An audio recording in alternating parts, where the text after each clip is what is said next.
Because when I have the ball, I have the chance to score a goal. And when I have the ball, the opponent has the chance to score a goal. And that's why I want the ball as much as possible. I'm European champion, so I'm not one of the bottle. I think I'm a special one. Playing football, it's like an orchestra, but it's a silent song. I like heavy metal more. Como faço em todos os clubes onde tenho passado, os jogadores do Benfica para o ano vão jogar o dobro que jogaram o ano passado. Só isso. E o dobro se calhar é pouco. Olá pessoal, bem-vindos a Scout Talks, entrevistas aos principais intervenientes do jogo. Saímos a jogar com qualquer convidado.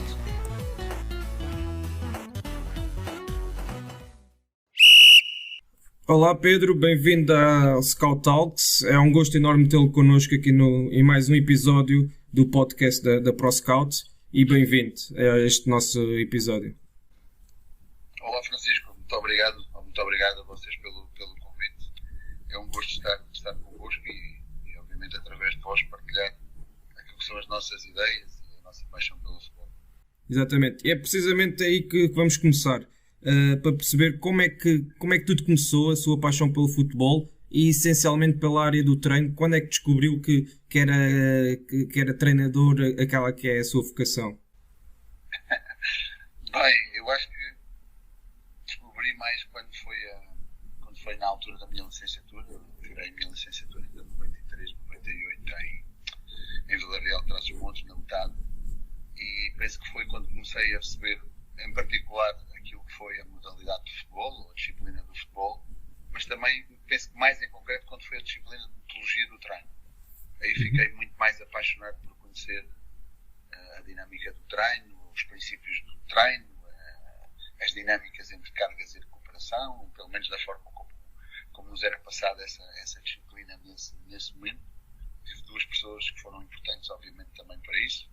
O professor Vítor Maçãs, que era o professor da disciplina do futebol, e o professor Jaime Sampaio, ao nível da metodologia do treino. Foram duas pessoas com as quais eu me identifiquei totalmente e penso que dentro daquilo que é o nosso crescimento como pessoas e mais na área académica ou educacional, ou daquilo que são as nossas referências, penso que os professores fazem sempre parte desse rol, ou desse imaginário, ou mesmo dessa realidade de facto, e eles foram essas duas pessoas que me fizeram ver as coisas de maneira diferente, mais profunda, e que de alguma maneira despertaram em mim esta paixão pelo treino.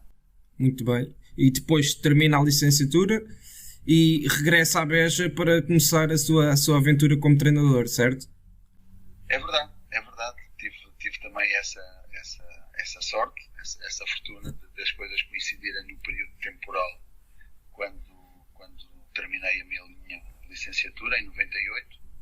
O Clube Desportivo de Beja, nessa altura, era gerido, penso que quase como todos, em termos daquilo que era o futebol de formação, por pessoas muito dedicadas e apaixonadas também a estas questões do futebol.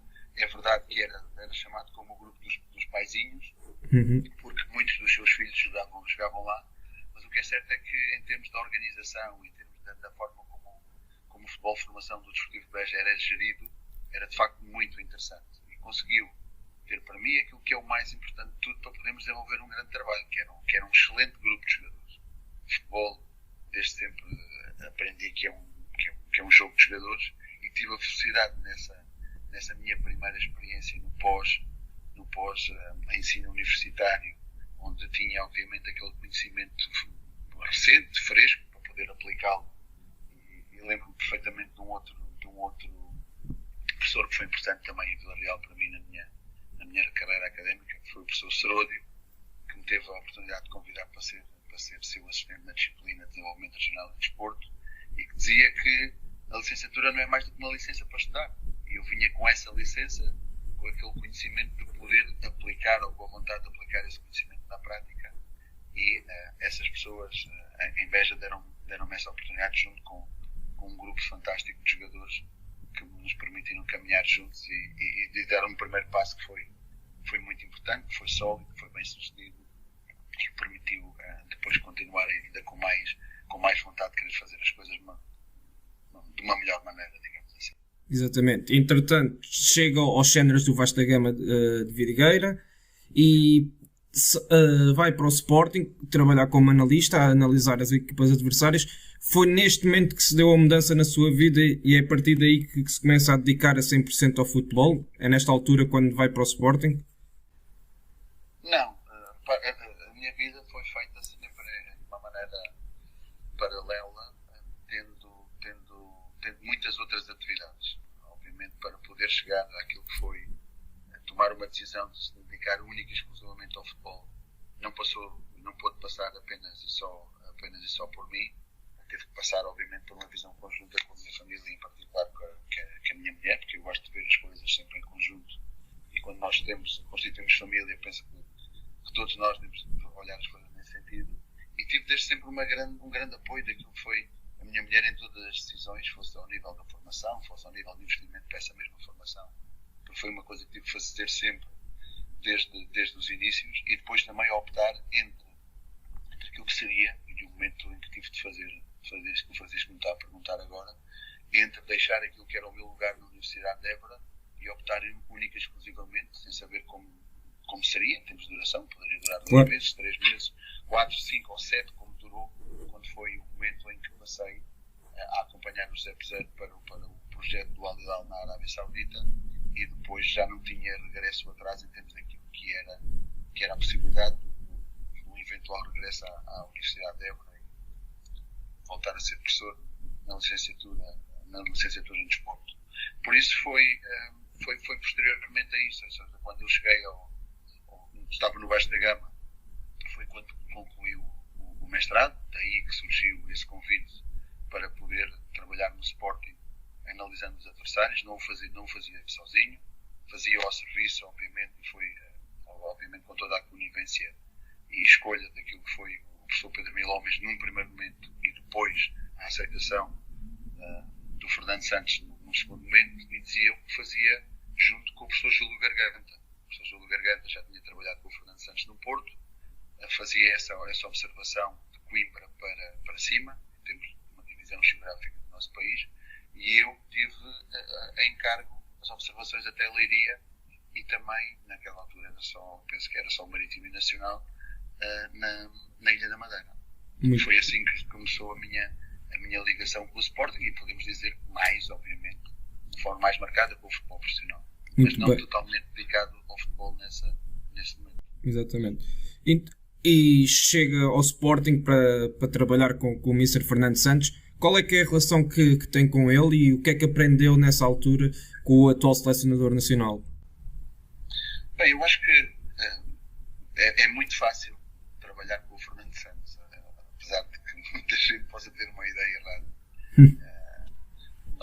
Nós muitas vezes não conhecemos as pessoas da forma como as podemos ver interiormente, pensamos que elas são de uma maneira totalmente diferente. O Fernando Santos é uma pessoa espetacular, é uma pessoa que consegue criar uma dinâmica de grupo incrível, é uma pessoa super inteligente em termos da forma como pode gerir os grupos, e em particular também como se relaciona com aquilo que são as pessoas que trabalham para ele, ou que de alguma maneira o servem ou o ajudam neste particular e neste mundo às vezes tão mal interpretado como é o futebol. E ele foi a pessoa que me deu a mão nesse momento e que me ajudou muito em termos de poder não só entregar os relatórios, que era aquilo que era a minha principal missão, mas também de me abrir as portas de poder acompanhar as sessões de treino, poder até acompanhar algumas concentrações e ter um maior conhecimento da realidade que é no futebol de alto rendimento naquele momento, e com um treinador com uma experiência tão vasta como era o Fernando Santos nesse momento, e como ainda é mais no dia de hoje. Sem dúvida. Entretanto, o Mr. Fernando Santos sai do Sporting, entrou o Mr. José Peseiro e o Pedro continua no Sporting, desta vez como adjunto de José Peseiro. Numa época em que o Sporting depois faz uma excelente temporada, mas nos momentos finais acaba por perder o título para o Benfica nas 2 últimas jornadas, e também perde a final da Taça UEFA a jogar em casa. e vai para o intervalo a vencer e na segunda parte acaba por sofrer 3 golos. O que é que faltou neste jogo para que o Sporting fosse feliz no final? Sim, e não podemos esquecer que no final de semana seguinte perdeu com o Nacional da Madeira também ao Alvalade. Exatamente. Por isso perdeu a possibilidade de se qualificar diretamente para a fase de grupos da Champions League. Foi então uma semana claramente fatídica. Eu lembro-me perfeitamente de todo esse envolvimento, apesar de ter viajado para São Petersburgo para analisar, era uma das tarefas que tinha, para analisar a equipa do CSKA, que jogava com o Zenit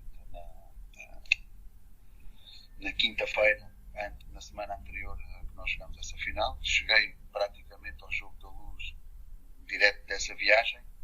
Depois lembro-me que conseguimos claramente limpar aquilo que foi este design desse Jogo da Luz e enfocar-nos num outro objetivo que era a Europa League. Nessa altura ainda era a Taça UEFA.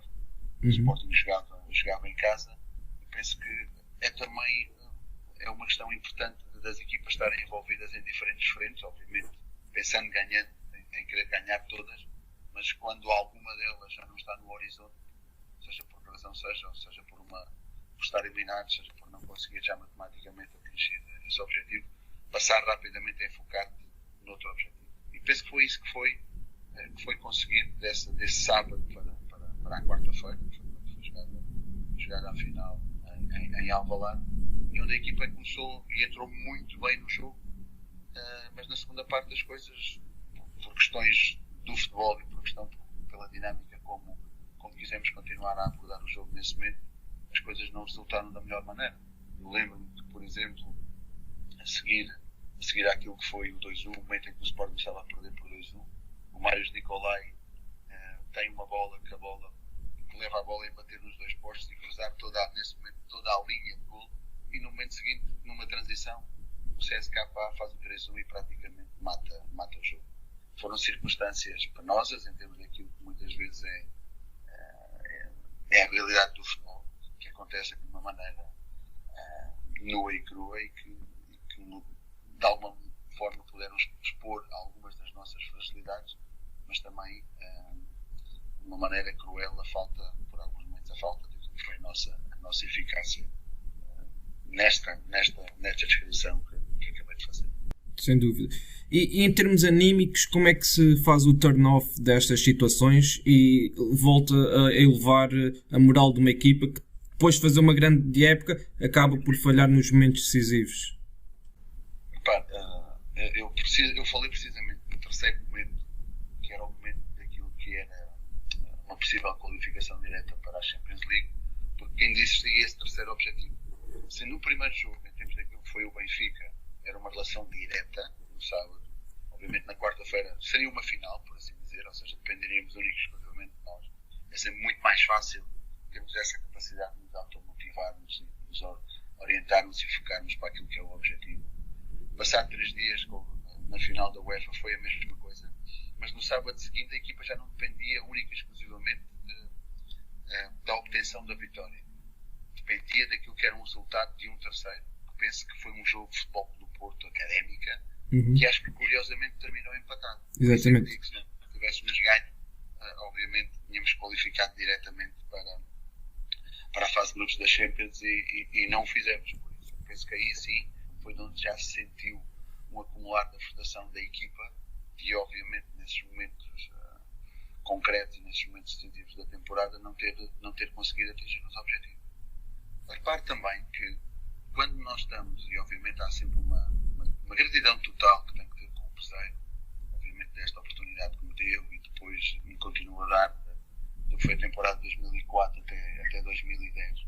Mas quando nós somos adjuntos, nós estamos para servir. Obviamente podemos de alguma maneira opinar e dar o nosso parecer, mas tudo aquilo que são um conjunto de decisões que eu considero que têm que ser obviamente decisões de grupo, cabem de uma maneira muito cabal àquilo que é o líder da equipa, o líder do grupo, o líder da equipa técnica. E neste particular, em 2004 eu ainda era um mero assistente, um mero adjunto, que obviamente não quero com isso dizer que não sou responsável também por essa Claro. situação, mas aquilo que são as decisões maiores, obviamente, cabem àquilo que é a cabeça de cartaz e o que é o líder da equipa. Sem dúvida. Entretanto, o Mr. José Peseiro deixou o Sporting, mas o Pedro continuou no Sporting ligado a funções de scouting e acaba por assumir o gabinete de scouting do Sporting. Como é que a estrutura estava montada? O que é que em termos de critérios de observação que implementou no clube durante o tempo que esteve ligado a estas funções, e o que é que fazia em termos concretos nesta área? Em concreto, o que nós fizemos foi mesmo criar um gabinete de scouting. Ou seja, o gabinete de scouting como tal não existia. Obviamente estamos a falar de uma pessoa que era o diretor esportivo na altura, o Carlos Freitas, tinha na altura e tem, obviamente, hoje em dia muito mais um conhecimento claro sobre o futebol e, em particular, sobre aquilo que são jogadores a adquirir, mas, no nosso entender, a criação do gabinete foi algo muito mais além do que a simples aquisição de jogadores. Obviamente, a aquisição de jogadores, o seguimento de jogadores e criar uma base de dados em relação a possíveis jogadores para um possível quadro de necessidades de jogadores a adquirir era apenas uma das ramificações. Então eu lembro perfeitamente quando isso aconteceu, quando o José Peseiro saiu, a minha gratidão e a minha lealdade, obviamente, para com ele foi de que saíste, eu também quero sair. Ele disse-me que não vamos ter agora mais projetos, ou muito provavelmente só teremos no verão, e aí terei todo o gosto em que me possas acompanhar, por isso podes terminar aquilo que é o teu contrato até ao fim deste ano sem nenhum problema no Sporting e aceitar o desafio, de alguma maneira, que estão a colocar. O desafio era precisamente esse de criar um gabinete de scout. Eu reuni-me então, na altura, com o administrador, o Paulo Andrade, o Carlos Freitas, que era o diretor desportivo, e o diretor da academia, que era o professor Pedro Milópolis. Eu pedi apenas 3 coisas para satisfazer isso. Ok, eu aceito o desafio de poder organizar e criar um gabinete de scouting.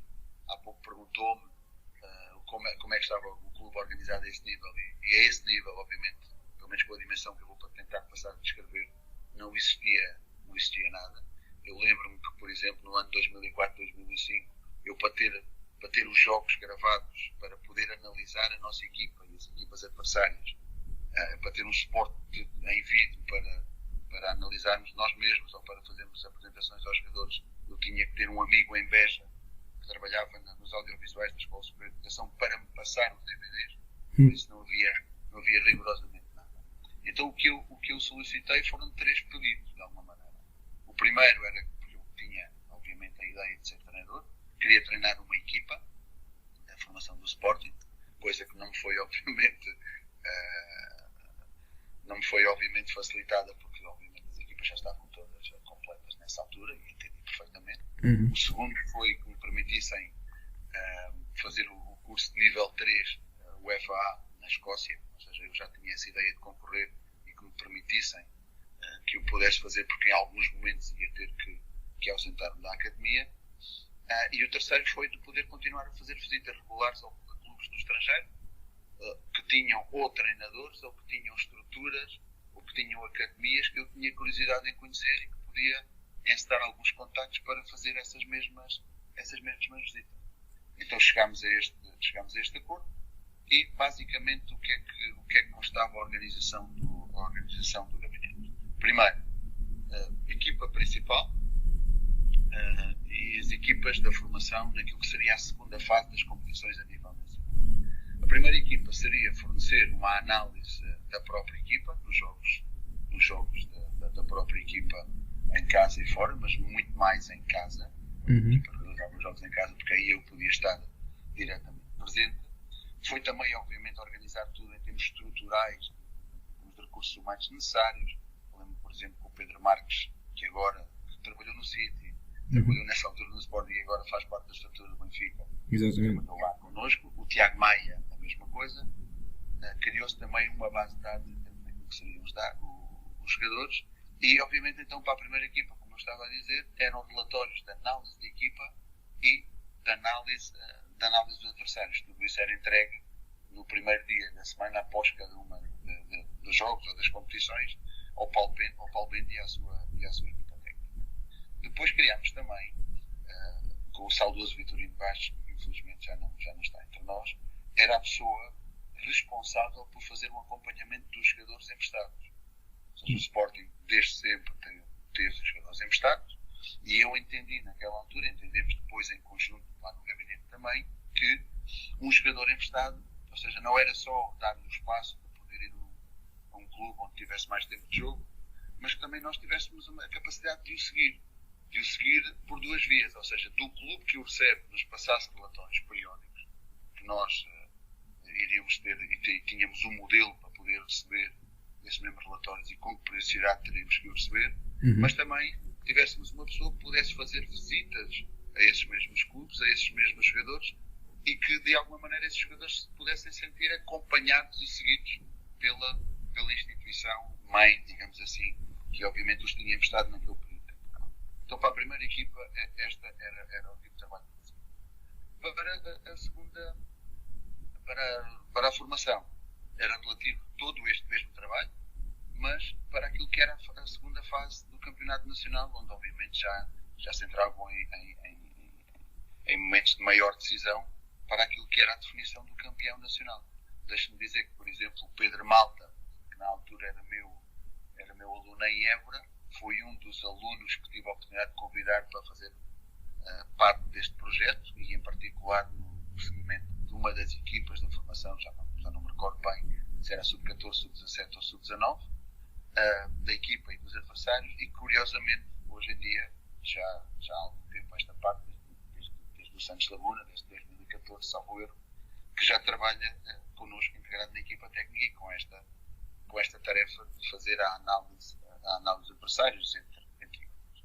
Depois, o outro ponto era também uma análise em termos daquilo que era a análise dos árbitros, ou seja, num pré-jogo, para que os jogadores tivessem um conhecimento daquilo que era o caráter do árbitro que iam encontrar, ou seja, como é que tinham que se relacionar da melhor maneira com o árbitro, e também a análise de situações que pudessem causar assim um pouco mais de dúvida. Na altura não existia muito o VAR, nem de perto nem de longe, não existiam muito estas situações, também não era para dizer se existia ou não uma tendência em relação ao Sporting, mas que a equipa ficasse, ou o clube ficasse de alguma maneira suportado para poder encontrar um padrão ou não em termos daquilo que seriam as avaliações arbitrais em relação à própria instituição. E a última ramificação era aquela que falámos, em relação à aquisição de possíveis jogadores e criação de base de dados em diferentes posições do campo e da definição do plantel. Muito bem, uma visão muito interessante e transversal. Que, quando falamos em scouting, falamos da questão das análises das equipas e dos jogadores, e o Pedro acabou por dar outros exemplos também igualmente interessantes.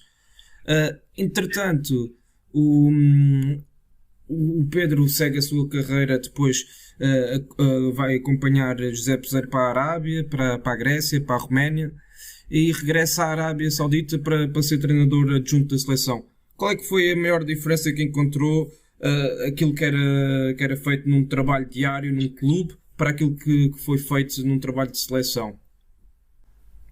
Bem, em primeiro lugar, o trabalho daquilo que é a seleção da Arábia é das poucas seleções, pelo menos que eu tive a oportunidade de conhecer, um pouco também a par com a seleção mexicana, que não tem única e exclusivamente compromissos ou jogos ou concentrações naquilo que são as chamadas tradicionais datas FIFA.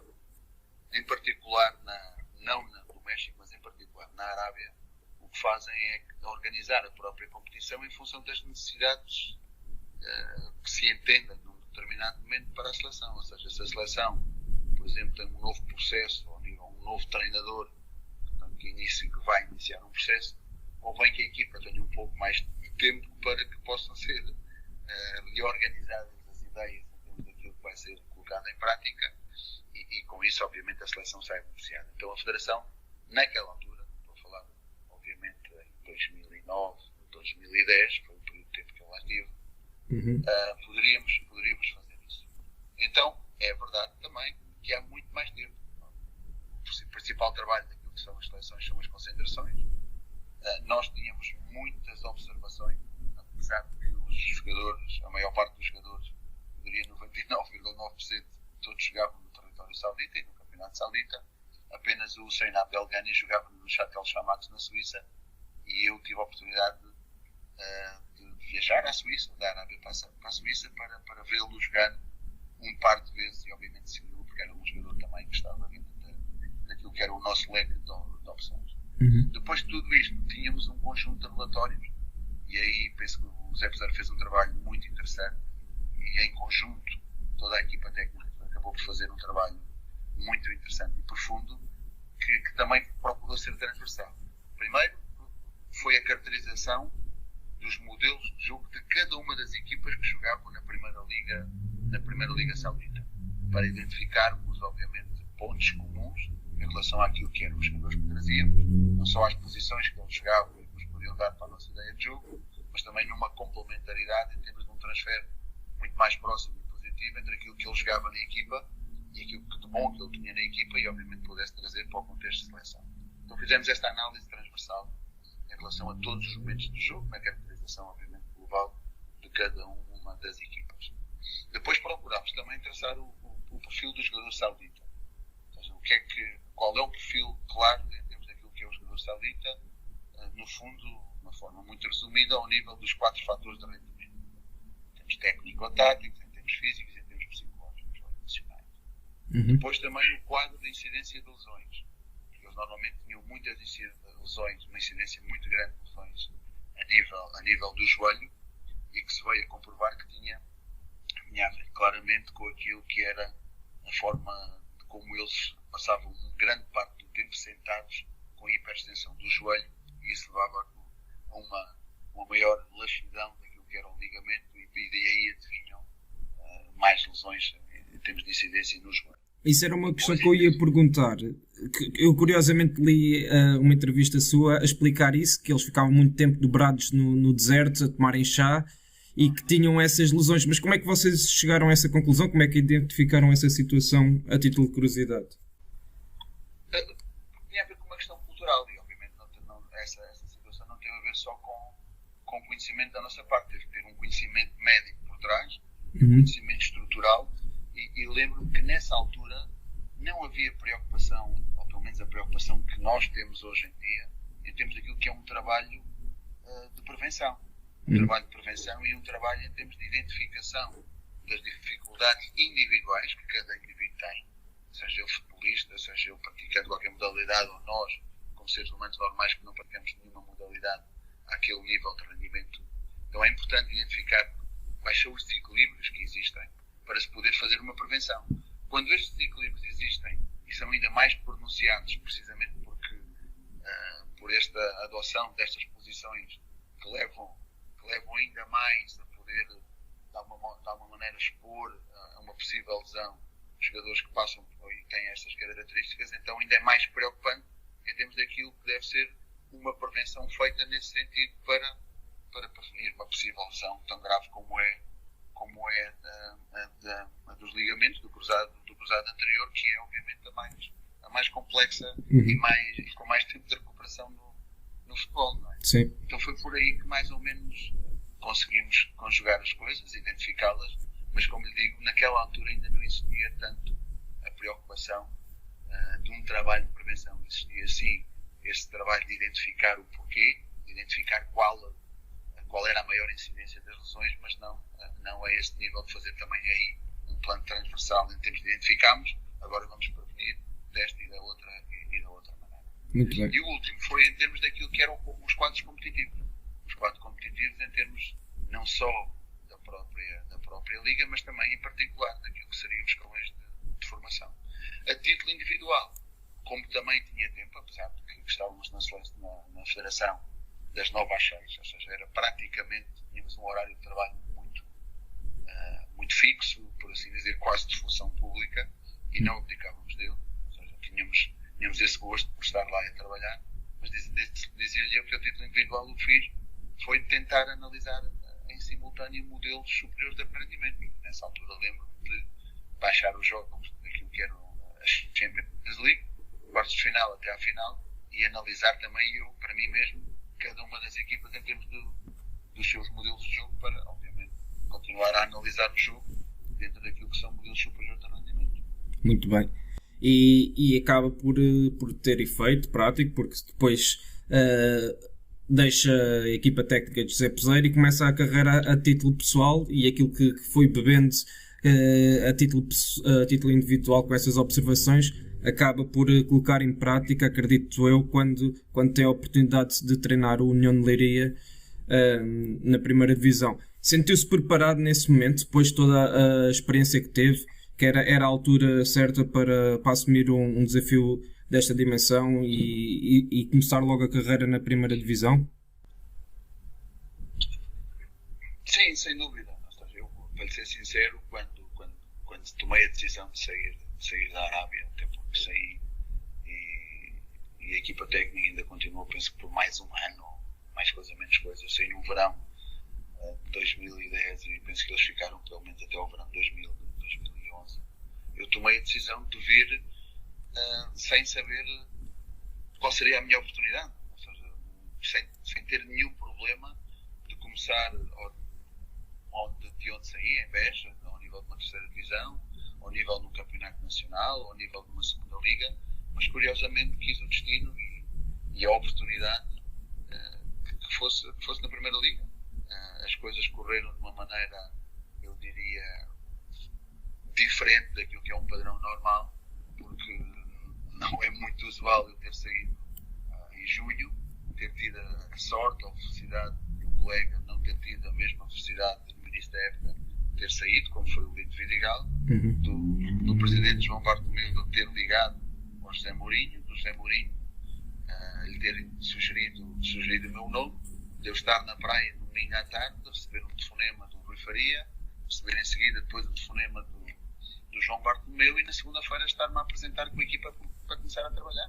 Ou seja, penso que foi uma grande coincidência, uma grande oportunidade ao mesmo tempo, mas que de facto eu me sentia preparado para ela e apenas foi apresentar-me e começar a trabalhar, começar a tirar o conhecimento daquilo que era a realidade do clube naquela altura, tirar em particular o conhecimento daquilo que era a qualidade do plantel, porque indiscutivelmente na primeira volta o plantel tinha uma grande qualidade, mais uma vez a tal história do que estão os jogadores, claro. E depois de ter que conhecer, não na totalidade, quando estamos fora por algum tempo, e nessa altura estive fora praticamente 5 a 6 anos, de conhecer a realidade do futebol português, conhecendo através daquilo que seria o próximo adversário, ou seja, não vou conhecer o todo, não vou ter tempo de conhecer o todo em termos daquilo que são os adversários que vou defrontar, por isso eu vou ter a oportunidade de o conhecer quando na semana anterior, basicamente não iria sempre semanas largas para treinar e preparar a equipa, preparar os jogos, de conhecer cada um dos adversários a seu tempo. Muito bem. E depois seguiu-se o Nacional da Madeira, onde da mesma forma conseguiu bons resultados na primeira época, mas na segunda temporada os resultados já não apareceram com a mesma naturalidade e acaba por deixar o Nacional. Pouco depois vai para o México, e a minha pergunta era como é que surge o convite de ir para o México para representar o Santos Laguna? O projeto nacional foi um projeto muito interessante, obviamente num patamar acima do Leiria em todos os níveis. É verdade que na primeira época os resultados foram diferentes, foram muito melhores. Recordo que, por exemplo, se for só uma comparação entre uma volta, isolando só a segunda volta, a equipa acabou por terminar em quinto lugar, ao passo que no Leiria, na primeira volta, tinha acabado em quarto lugar. Foram situações diferentes. E também o início, que foi a segunda época, foi uma pré-temporada fantástica. Lembro-me que a parte do Benfica, só o Nacional da Madeira, é que tem o troféu do Ramon Carrança. Foi uma pré-temporada que fomos fazer entre França e Espanha. E obviamente penso que fomos um pouco, se foi uma sorte tremenda fazer uma pré-temporada com aquela qualidade, por poder sair do país, por poder enfrentar adversários com muita qualidade e que nos fizeram crescer em termos competitivos, que nos permitiram competir e ganhar o troféu. Obviamente pagámos o início dessa sobrecarga por uma falta de organização clara, que demonstramos todos, incluo eu, naquilo que foi a planificação de todas essas viagens. Depois, em relação concreta daquilo que me pergunta de como surgiu o contacto, o conhecimento ou o convite para o Santos Laguna.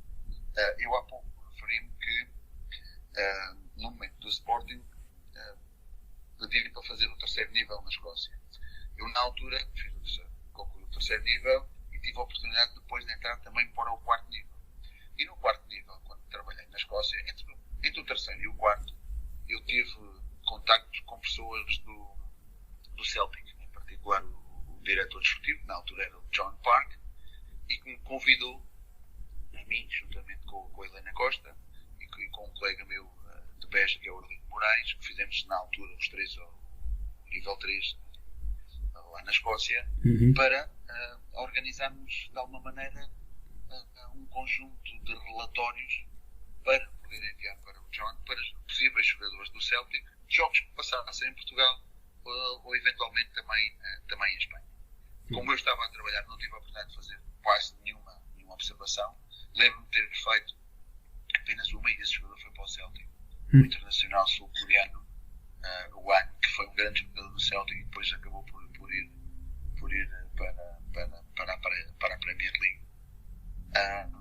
E então ficou esse contacto. Como o Santos Laguna tem uma relação direta com o Celtic de Glasgow, eles têm até um protocolo que se chama o Green and Blanco. O diretor desportivo do Santos Laguna, o Pepe Riesta, estava nessa altura em Glasgow, ou seja, coincidimos num momento de formação. E, curiosamente, viajou comigo o Oscar Tojo e o Helder Batista, que são dois dos nossos auxiliares, para que eles tinham curiosidade em conhecer o modelo de formação da Escócia e então acompanharam-me nesse período de 4 ou 5 dias. O que aconteceu foi que o John não pôde acompanhar-nos. Nós tínhamos combinado de ir visitar a nova academia do Celtic, Glenelg, que tinha muito pouco tempo que eles começaram a utilizá-la, mas disse-nos que estava lá uma pessoa que era o Pepe Riesta, um mexicano, estava lá a fazer o estágio, que tinha todo o gosto em nos acompanhar. Então, nós não o conhecíamos, obviamente, criámos ali uma boa empatia, uma boa forma, desde que nos identificámos na forma como vemos o jogo, como vemos o treino, apesar de só nos conhecermos e falarmos sobre futebol, nunca nos tinha visto a trabalhar. E numa semana, ou 2 semanas, ou 3, quando muito, deu-se a nossa ida para o Nacional da Madeira. Ele, entretanto, como estava 8 meses na Escócia, perguntou-nos se poderia nos visitar, poderia passar connosco uma semana. Assim foi, passou connosco uma semana, acompanhou-nos no treino, acompanhou-nos em todo o processo, conheceu toda a dinâmica do clube, toda a nossa dinâmica de trabalho, e coincidentemente, quando saímos do Nacional da Madeira, como no México os torneios são curtos, coincidiu também com a saída do treinador do Santos Laguna, no início de novembro, e o Pepe convidou-me para ir a uma entrevista. E foi aí que tive pela primeira vez que, de alguma maneira, concorrer ou participar naquilo que é um processo de entrevista para poder ser escolhido para treinar o clube. Então isso assim passou. O Pepe convidou-me, eu disse que sim, preparei a minha apresentação, fui junto de toda a direção, viajei a Torreón, fiz a minha apresentação e nesse mesmo dia eles deram uma boa nova que tinha sido selecionado. Foi assim todo o processo. Muito bem. E depois disso, pelo meio, passou pelo Algarrafa, pelo Rangers, até que regressa novamente ao México, no país onde conquistou 5 títulos, nesta vez para representar o Cruz Azul. Qual é que é a marca e o legado que o Mr. Pedro Caixinha deixa no México enquanto treinador? Eu penso que fundamentalmente um choque ideológico em termos de mudança do paradigma daquilo que representa ser profissional de futebol, daquilo que representa e do que são as responsabilidades de ser treinador de futebol e daquilo que é a preocupação que o treinador de futebol tem que ter num quadro mais transversal de servir uma instituição ou um clube de futebol. Eu lembro-me, por exemplo, quando nós chegámos e passámos, um exemplo muito curto, mas que representa aquilo que quero dizer. nós íamos para o banco de facto. Nessa altura iam muito poucos treinadores de facto para o banco. Passaram, hoje em dia, quase todos os treinadores vão de facto, e quase um facto institucional, para o banco. Nos jogos da taça, quando nós chegámos, não iam aos jogos da taça, não viajavam com a equipa. Passou a ficar regulamentado que todos os treinadores tinham de viajar com a equipa. Parecem coisas para nós muito básicas, mas Sim. a este nível que criaram um grande impacto. E também na forma como nós procurávamos dar o máximo de ferramentas ao jogador, tendo uma visão também mais holística, muito mais global. A nossa preocupação não era só que o treinador, que o jogador chegasse 10 minutos, 15 minutos ou 30 minutos antes do treino, que era muito hábito deles, e que terminasse o treino e fossem embora. Ou seja, eles passaram a ter um conjunto de horas de trabalho ao serviço do clube, onde tinham toda uma dinâmica, tudo aquilo que era uma programação que tinham que seguir, e que obviamente a par disso, graças a Deus, vieram o resultado. Ou seja, não treinar, por exemplo, na pré-temporada na praia, que muitos ainda continuam a fazer, mas muitos também já deixaram de fazer. Ou seja, foi um choque de paradigmas em termos daquilo que era algo que eles estavam habituados a fazer. E obviamente há muitas maneiras de trabalhar para e obter resultados, não é isso que está em causa. Ou seja, aquilo que são os resultados é inegável. Agora o estilo e as formas é que já é opinável, por isso é que estamos a falar sobre isso, estamos a discutir. E penso que nesse sentido foi aquilo que mais deixámos. Esse profissionalismo, essa marca de rigor, essa marca de que é possível fazer as coisas de uma maneira diferente e que o futebol no México pode e deve ser muito mais profissional em termos daquilo que é a mentalidade dos seus próprios jogadores e deixarem única e exclusivamente pensar numa zona de conforto que é jogar no México e passar a ter muito mais representantes naquilo que é o futebol europeu.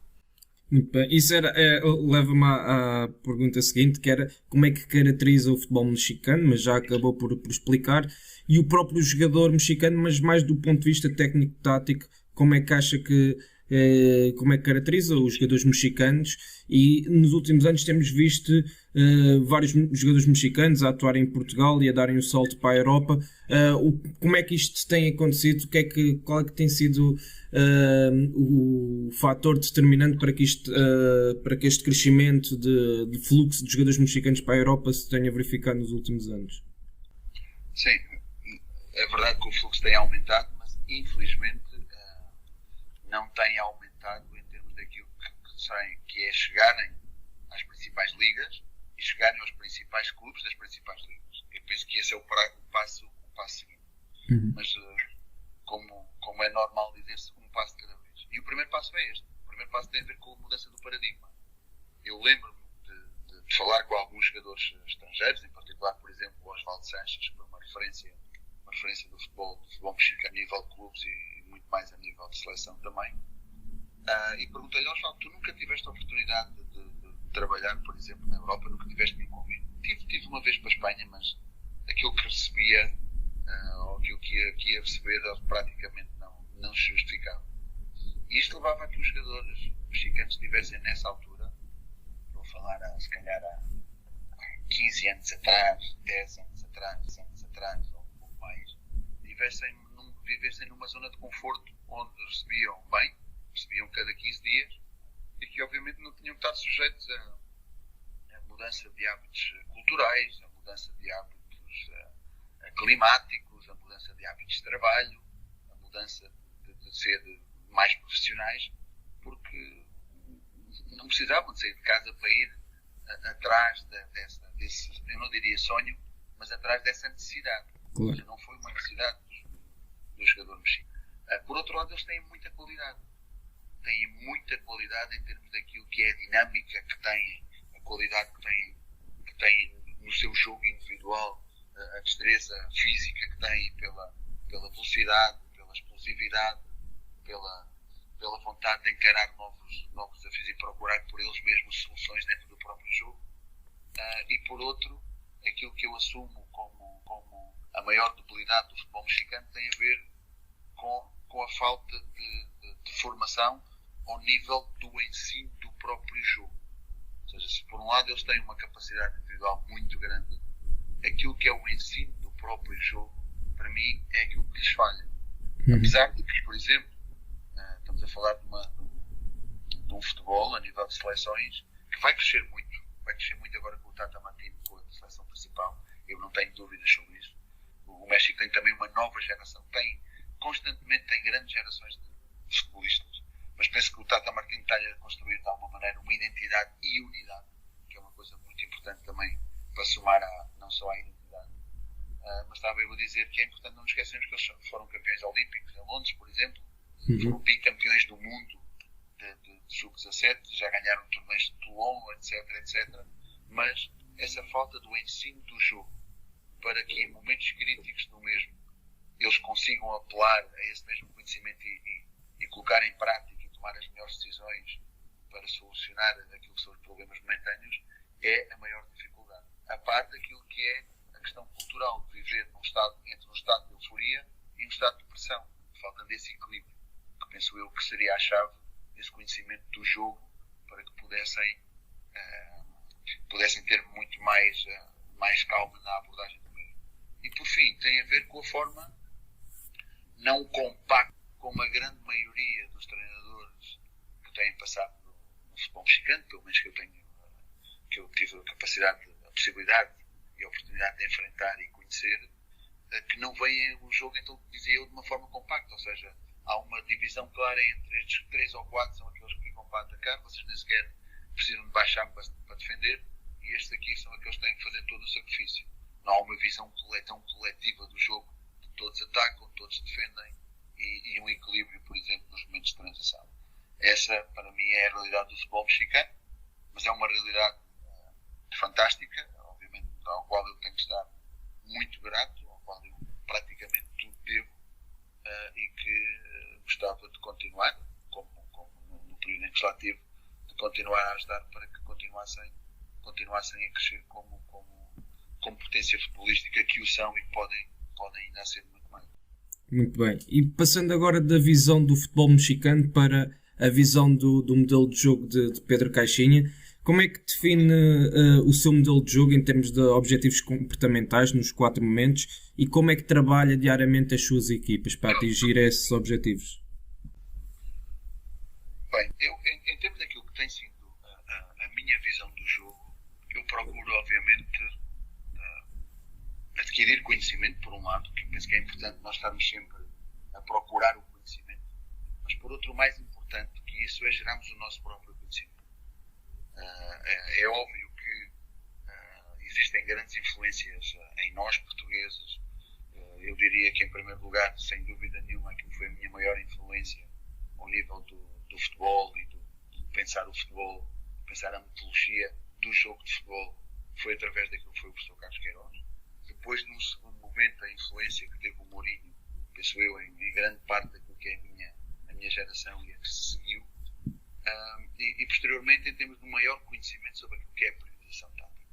Então, como lhe dizia, eu procuro, obviamente, beber deste conhecimento, dotar-me deste conhecimento, mas ter aquilo que é a minha análise crítica e o meu pensamento crítico em relação àquilo que é a minha ideia de jogo e que são as minhas ideias. Em função de tudo isto e procurando, de alguma maneira, fazer uma conjugação de todo este boom que existe em termos de conhecimento do jogo e da influência que, obviamente, as pessoas também tiveram sobre. Então, fala naquilo que são os objetivos comportamentais, não é? Naquilo que são os objetivos comportamentais, eu procurei adaptar aquilo que são os objetivos comportamentais a um paralelismo entre aquilo que são os princípios de jogo e aquilo que são os grandes princípios de jogo. Então, quando eu me refiro a objetivos comportamentais, eu refiro-me àquilo que deve ser a principal intenção coletiva evidenciada pela equipa em cada um dos momentos do jogo. Não quer dizer que tenha que ser única e exclusivamente esta a ideia, mas esta é a principal ideia que tem que estar presente, até porque naquilo que é a forma como eu vejo o momento de jogo, eu não posso desligar aquilo que é o objetivo comportamental da relação que tem com o objetivo específico.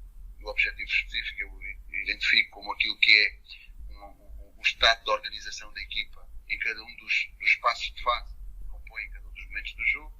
Dos objetivos operacionais, que são os conteúdos que eu tenho que trabalhar diariamente e que concorrem para os objetivos específicos e, por sua vez, para os objetivos comportamentais, e aquilo que são as vantagens que têm a ver com a identificação e que me levam a essa tomada de decisão, e essas vantagens que são em 4 níveis, ou seja, tem a ver com aquilo que é a vantagem posicional, a vantagem numérica, a vantagem qualitativa e por outro lado, a vantagem socioafetiva. Então aquilo que nós podemos e queremos de alguma maneira é tentar implementar estas ideias desde o primeiro dia. No México nós tínhamos muito mais, por exemplo, semanas curtas do que semanas longas. Mas naquilo que é o momento pré-competitivo, naquilo que é o momento da pré-temporada, nós apenas nos focamos única e exclusivamente até à última semana prévia ao primeiro jogo oficial, à primeira competição oficial, única e exclusivamente, dizia eu, com a nossa equipa. Então o que podemos tentar reproduzir nessa pré-temporada são semanas largas, porque também as vamos ter, mas são depois essencialmente semanas curtas. Então, se é uma semana larga, e obviamente dentro daquilo que é a organização do módulo funcional, aquilo que procuramos fazer é começar no dia menos 5. Começar no dia menos 5, até ao dia da competição, e nessa primeira semana o que tentamos reproduzir são as nossas ideias em relação ao jogo, tendo em conta aquilo que são as intenções táticas principais, para levar a começar a concorrer e dar já uma ideia global daquilo que são os nossos objetivos comportamentais que queremos que a equipa tenha em cada um dos momentos do jogo e obviamente na preparação que existam, quer em termos de semanas curtas, quer em termos de semanas largas. Esta é mais ou menos a nossa orientação do treino, tendo sempre depois uma orientação muito específica dentro do próprio treino. Nós identificamos um treino complementar, que tem a ver com aquela prevenção que já tínhamos falado anteriormente e que agora digamos uma importância muito grande, e que dizemos que este é um treino que nos prepara para treinar, com aquele que é o treino otimizador, que é aquele que nos prepara para competir. Se numa fase de pré-temporada apenas nos preocupamos em melhorar as competências individuais dos jogadores, a melhoria dos nossos comportamentos coletivos, numa fase em que já é competitiva, já entra aquilo que nós chamamos o confronto entre identidade e estratégia. Ou seja, aquilo que é a nossa identidade, aquilo que é a nossa intenção tática e coletiva principal em cada um dos momentos do jogo, contra a parte estratégica de preparação do jogo que temos pela frente. E quanto de estratégia, depois tem a ver, obviamente, com o momento que a equipa atravessa, tem a ver com o adversário que vamos encontrar e tem a ver com essa relação de forças. Mas sempre um foco muito maior naquilo que é as capacidades da própria equipa do que aquilo que o adversário pode dar, certo? Sim, depende daquilo que é o nível da minha equipa, Francisco. Se, por exemplo, a minha equipa é nitidamente inferior àquele adversário, ou naquele momento eu posso considerar que estamos num momento mais deficitário e que somos inferiores ao adversário, então aí eu posso ter que regressar às bases. Por isso é que esta relação entre identidade e estratégia eu a considero num valor percentual, ou seja, não sei quantificar se é 20, se é 30, se é 40, se é 50%, mas tem a ver com a relação de força com o opositor que eu vou ter pela frente, sem perder aquilo que é a minha identidade. Por isso é que eu dizia, quando nós temos uma intenção coletiva nos nossos objetivos comportamentais, e tenho, por exemplo, em termos de objetivos específicos na organização da equipa, no momento da organização ofensiva, eu tenho 4 espaços de fase. É a minha saída na reposição, é querer criar, construir aquilo que é uma superioridade numérica na fase da construção, como é que a minha equipa se tem que posicionar na fase de criação e finalização, e como é que se tem que estar equilibrada no último momento ofensivo. Agora, como é que eu vou, isto nunca muda, agora como é que eu vou adaptar-me, por um lado, ou procurar vencer o adversário estrategicamente, fazendo alusão ou passando por todos esses estágios de fase, isso eu tenho sempre presente em cada um dos jogos. Agora, dependendo daquilo que é o adversário, eu posso tentar valorizar mais aquilo que são as fortalezas do adversário em determinado espaço de fase e como é que eu vou contrariar essas fortalezas do adversário sem, obviamente, perder aquilo que é a minha identidade. Excelente explicação. Eu, por título individual, tive na ProScout, tive a oportunidade de analisar o jogo que vocês venceram na Supercopa por 4-0. E de facto a equipa praticava um futebol interessante, atrativo, com capacidade para circular a bola desde trás, com critério, e a tal superioridade que o Pedro falou desde trás, com os 3 defesas, com os 3 jogadores atrás, os laterais bem abertos e projetados, os extremos por dentro, e a equipa conseguia criar situações de perigo e também jogar em organização ofensiva com qualidade, mas também com em transição através maioritariamente através da capacidade técnica e da velocidade dos extremos. Mas depois, na última época que está no Cruz Azul, os resultados não começam a aparecer no início da época e acaba por sair do projeto. O que é que faltou nesta fase? Não faltou nada em especial. Eu penso que em todos os projetos, graças a Deus, onde tive mais sucesso, que foi indiscutivelmente no México, mas também, por exemplo, no Qatar, onde a equipa, quando chegámos, estava praticamente para lutar para não descer e conseguimos qualificar à pré-eliminatória da Champions League Asiática. Tudo teve a ver com um trabalho conjunto. Ou seja, não se deve única e exclusivamente àquilo que é o meu trabalho, obviamente o meu trabalho junto com aquilo que é a equipa técnica, mas muito mais que tem a ver em termos estruturais. E quando eu falo em termos estruturais, nós tivemos de alguma maneira isso, de uma maneira inequívoca no Santos Laguna, onde todos acreditávamos naquilo que era um processo e que esse processo ia levar a um produto, e assim foi. No Cruz Azul as coisas já não foram bem assim. Ou seja, é um clube muito mais instável, muito mais com uma falta de liderança clara, e que nessa última fase o que existiu foi um assalto ao poder. Ou seja, aquilo que aconteceu em termos de resultados não foi diferente do que foi, por exemplo, o torneio anterior, onde nós depois acabámos por qualificar mesmo em quarto lugar e acabámos por ser eliminados nos quartos de final com o América, mas não foi diferente, dizia eu, em termos de resultados. O que existiu foi sim um assalto ao poder. Primeiro, esse assalto ao poder no clube passou-se internamente, começando naquilo que foi o diretor desportivo, e depois externamente para internamente, em termos daquilo que foi o irmão do presidente ou do dono, eu diria mais presidente porque faz parte de uma cooperativa, e o próprio cunhado, onde aí a primeira medida que tomaram foi afastar-nos, e posteriormente depois acabaram por afastar também o diretor desportivo. Por isso foram situações, penso eu, mais extra futebol do que foi. Eu penso que valorizo ainda muito mais em termos estruturais aquilo que foi o nosso trabalho no Cruz Azul, porque quando chegámos ao Santos Laguna encontramos uma estrutura muito forte que obviamente tentámos melhorar em determinadas áreas dentro daquilo que era a nossa visão e ideia, mas aqui tivemos que fazer um trabalho muito mais estrutural, muito mais profundo, muito mais de substância, muito mais de cuidado e de criar departamentos e dinâmicas que não existiam, e isso nos levou a valorizar ainda mais os 2 títulos que conquistámos e também a presença na final, que já não, uma semana de poder disputar já não nos deixaram disputar. Sem dúvida. Agora, passando aqui para uma área mais de análise e de scouting, qual é que é a importância que o Pedro e a sua equipa técnica dão a estas duas áreas? E dos clubes que trabalhou, onde é que sentiu que os clubes estavam melhor estruturados e trabalhados nestas duas componentes?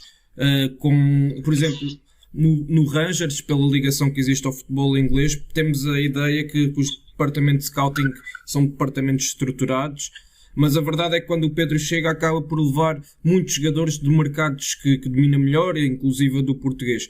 O departamento de scouting fazia este trabalho ou foram imposições, digamos assim, do Pedro em contar com jogadores que já conhecia? Bem, então vejo que tem três partes essa questão. Respondendo à primeira, nós valorizamos muito aquilo que é a análise e o scouting. Nós fazemos uma análise e scouting diário, em termos daquilo, obviamente, a maior responsabilidade em termos, vou falar dos níveis de responsabilidade e daquilo que é os níveis de incidência da nossa análise em termos diários. Em termos daquilo que é a responsabilidade do adversário, o Pedro Malta é aquele que é o principal responsável por fazer e gerir tudo aquilo que é a relação que existem dentro dos clubes onde trabalhamos, se existe um departamento ou não. Se não existe este departamento, então o Pedro é o principal responsável por criar este departamento e criar uma dinâmica nesse mesmo departamento em termos de como queremos que nos chegue a informação. Então, em termos da análise do adversário, o Pedro é o principal responsável, mas eu sempre nunca deixo, se tiver a oportunidade de ir ao estádio, vou ao estádio.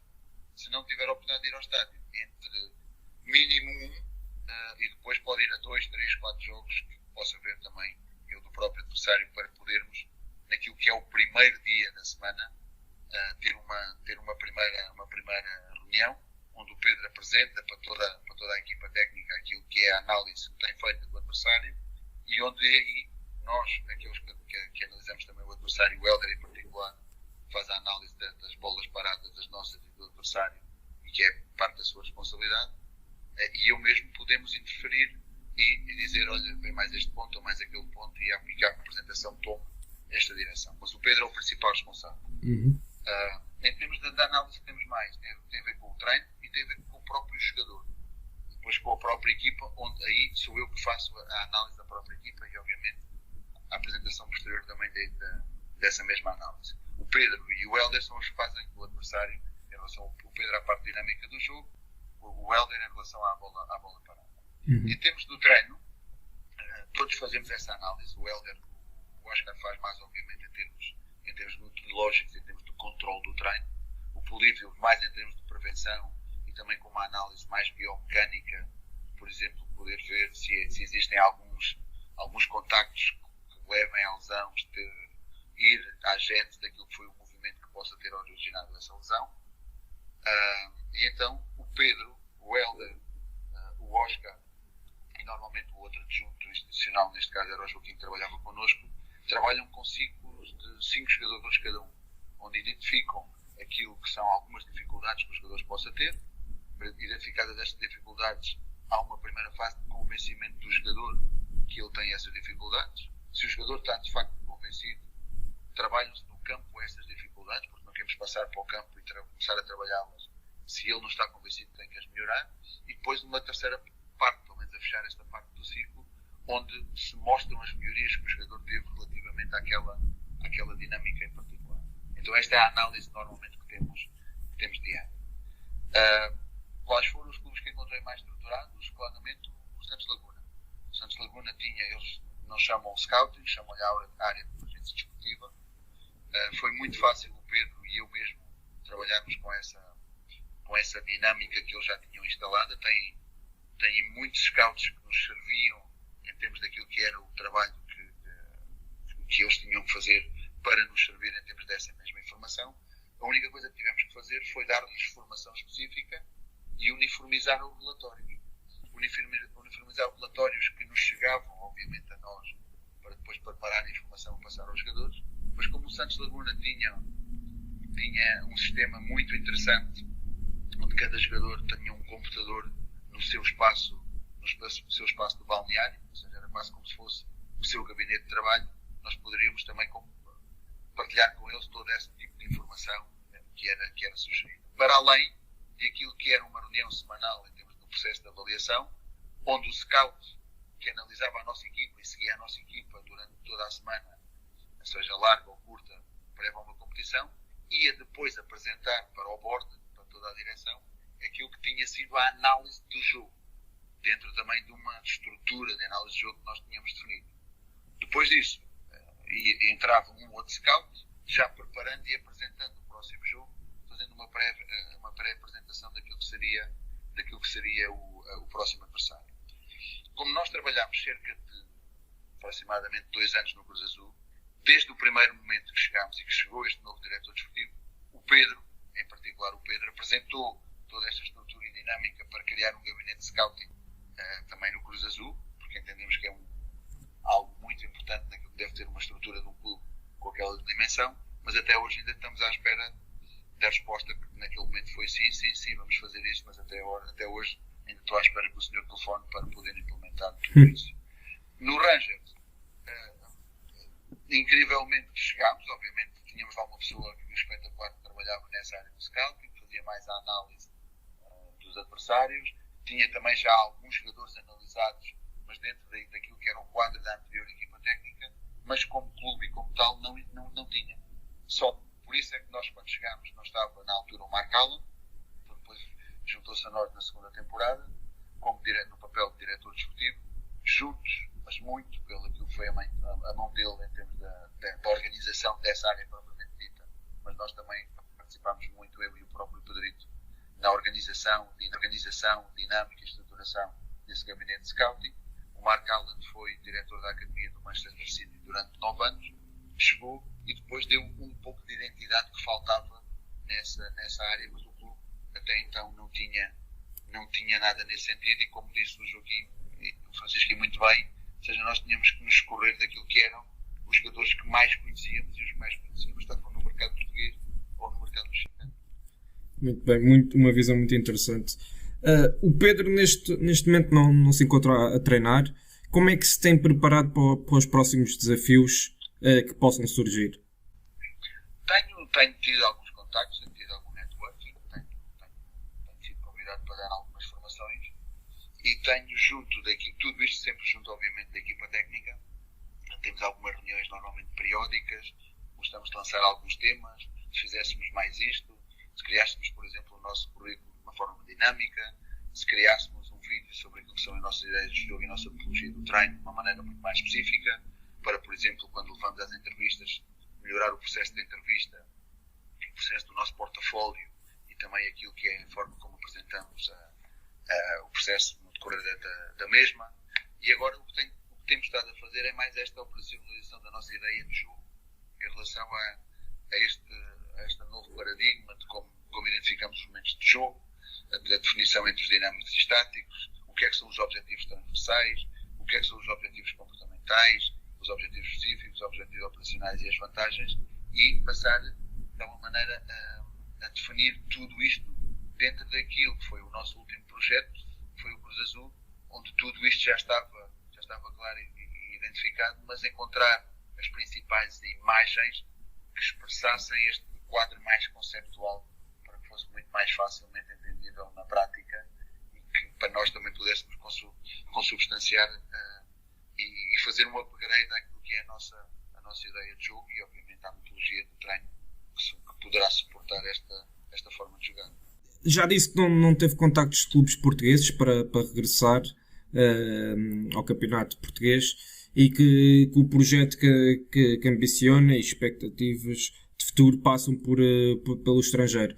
Quais é que são os principais campeonatos que acompanha mais e onde é que gostaria de trabalhar no futuro?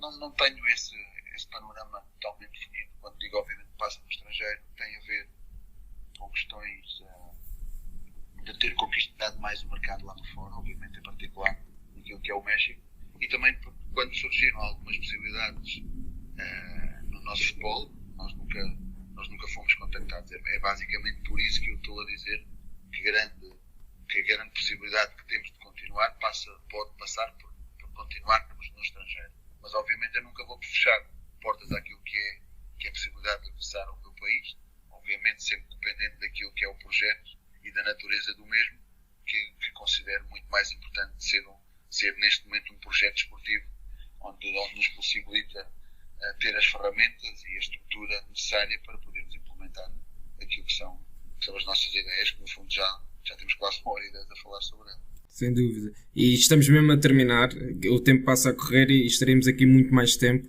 a falar, com todo o gosto. Considera que o seu trabalho em Portugal é pouco reconhecido e valorizado, depois de tudo o que já conquistou no estrangeiro? Num dado momento posso ter considerado. Quando, por exemplo, saí do Santos Laguna, posso até ter precipitado a minha saída e ter pedido para sair naquele momento, porque pensava que poderia ter outras alternativas, outros mercados, outras opções mesmo, e possibilidades dentro daquilo que seria o nosso mercado. Mas eu agora habituei-me, eduquei-me no sentido de viver o aqui e agora, ou seja, de viver muito mais o aqui e agora, porque nessa altura, pelo menos nessa fase terminal dos 3 anos que passávamos no Santos, eu deixei de viver o aqui e agora, deixei de pensar naquilo que era o processo que tinha e que estava a trabalhar, e pensava porque é que não tenho uma possibilidade aqui ou uma possibilidade no outro lado. Por isso eu prefiro muito mais claramente viver aqui e agora e ter a dedicação total a todo aquilo que é o projeto que estarei a viver num determinado momento, do que pensar em relação àquilo que é o futuro. Porque, por exemplo, o exemplo mais claro de tudo isso foi a forma como surgiu o convite para o Rangers, ou seja, nós estávamos praticamente para renovar um processo mais largo no Qatar, e entretanto sai a possibilidade, através do Pedro Mendes, de ir uma entrevista no Rangers, e eu nem sequer estava aí de ter uma possibilidade dessa natureza, dessa grandeza, único e exclusivamente porque estava bem focado aqui e agora e estava a fazer bem as coisas. Eu penso que é dessa maneira que tenho que continuar a trabalhar e a trilhar o meu caminho. E estaremos cá para o apoiar e com votos de sucesso por dando seguimento ao excelente trabalho que tem vindo a realizar com a sua equipa técnica. Muito obrigado, Francisco. Obrigado nós, agradeço imenso aqui pela mais de uma hora que estamos a partilhar ideias sobre aquilo que nos apaixona, sobre a vossa visão do jogo e a vossa forma de trabalhar. E mais uma vez, em nome da ProScout, muito obrigado por ter participado no Scout Talks. Muito obrigado, Francisco. Um grande abraço e felicidades para vocês também.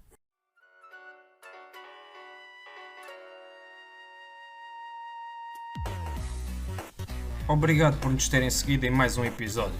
Sigam a ProScout nas redes sociais em Facebook, Twitter, Instagram, YouTube e principalmente no nosso site em www.proscout.pt. Até à próxima!